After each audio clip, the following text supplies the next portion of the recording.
une légende du petit écran a disparu. Ce mercredi 7 août, Patrice Laffont est décédé alors qu'il allait fêter son 85e anniversaire. L'animateur aurait été terrassé par un infarctus, a appris Var Matin auprès de ses proches. Star de la télévision française, le 4 janvier 1972, Patrice Laffont prend la tête du jeu télévisé, des chiffres et des lettres. L'émission a rythmé toute sa vie.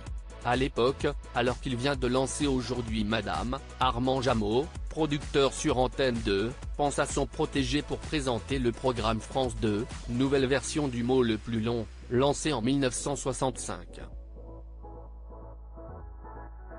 Patrice Laffont accepte alors de quitter le journalisme pour s'emparer de l'émission, qui connaît un incroyable succès dès ses débuts.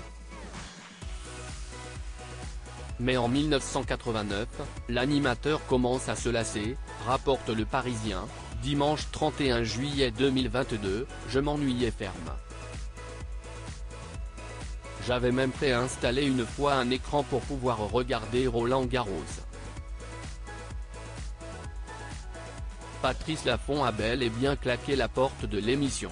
L'animateur star est alors remplacé par Laurent Cabrol, puis Max Meignier.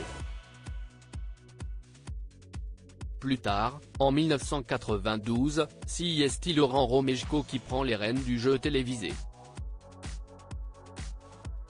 Patrice Laffont ne le sait pas encore, mais son histoire avec des chiffres et des lettres n'est pas tout à fait terminée.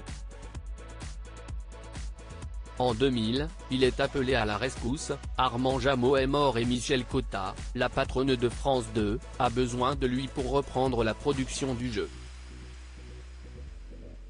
Mais le retour de l'animateur ne change rien, l'émission est devenue ringarde et ses audiences dégringolent.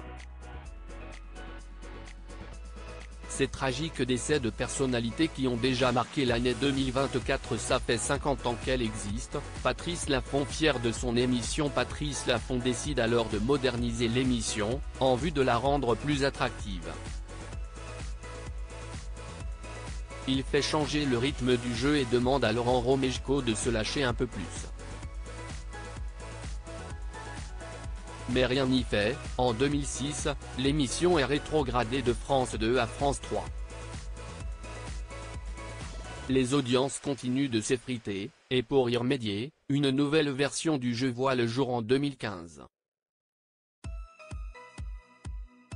Des chiffres et des lettres subsistent grâce à ses 630 000 fidèles, mais le programme n'est plus diffusé que le samedi et le dimanche. En mai 2024, la chaîne annonce l'arrêt du jeu télévisé. Si est dommage, si est triste, avait réagi Patrice Laffont dans les colonnes du Parisien. Si est triste pour toute l'équipe, pour les gens qui aimaient le programme. Malgré l'arrêt des chiffres et des lettres, l'animateur a toujours été très fier de la longévité de l'émission. Si est une idée simplissime d'Armand Jameau devenue une émission mythique. Nous sommes la deuxième plus vieille émission du PAF derrière Le Jour du Seigneur. Ça fait 50 ans qu'elle existe, a-t-il confié au Parisien en 2022.